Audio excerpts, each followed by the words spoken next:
Parts per million is a term that is somewhat outdated, so you may not see it too often. But it does pop up once in a while in textbooks and college lectures. This is especially true if you are majoring in engineering or environmental science. So let's make sure that you understand the concept. The most important thing you need to know is that there is a 1-to-1 unit conversion factor between parts per million and milligrams per liter. In other words, milligrams per liter is basically the same thing as parts per million. So if you have 1 milligram per liter, it's the same as 1 part per million. And if you have 7 milligrams per liter, it's the same thing as 7 parts per million. And if you have 56 milligrams per liter, it's the same thing as 56 parts per million. Now let's take a closer look and see if we can understand why this is true. First of all, let's look at a couple of examples that will help us to understand the terminology. Here is a child's puzzle.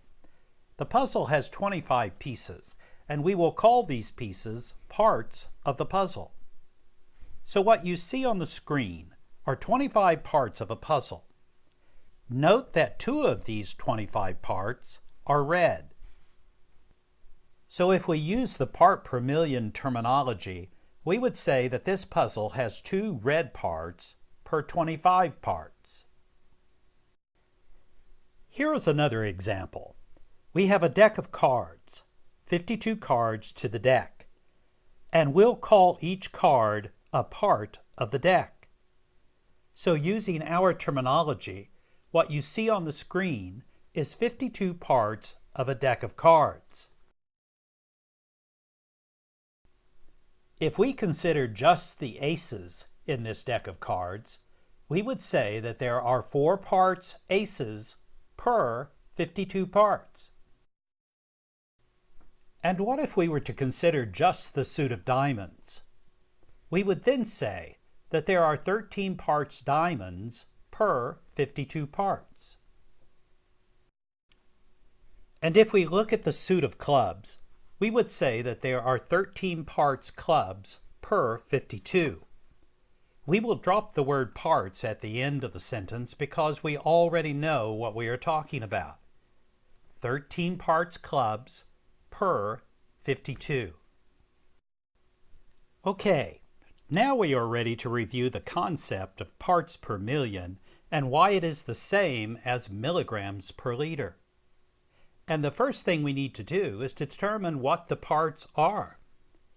When we looked at the puzzle, the parts were the pieces of the puzzle. And when we looked at the deck of cards, the parts were the cards. So when we speak about parts per million, what are the parts that we are referring to? Well, almost always, the parts are going to be the weight of 1 milligram.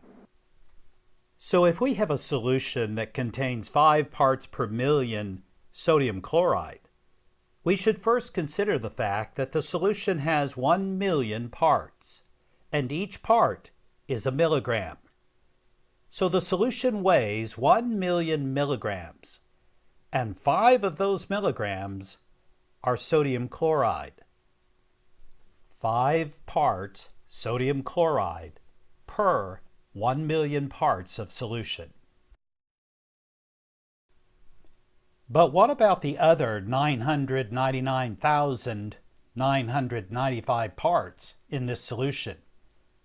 Well, we know that the parts will be milligrams, and almost always the substance will be water. But we still have not found out what the liter has to do with parts per million. After all, the liter is a measurement of volume, not of weight. Well, here's the trick.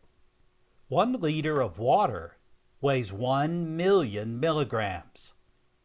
So if we assume that 5 milligrams of water has been taken out of the liter and replaced with 5 milligrams of sodium chloride, we then have a solution of 5 parts per million of sodium chloride.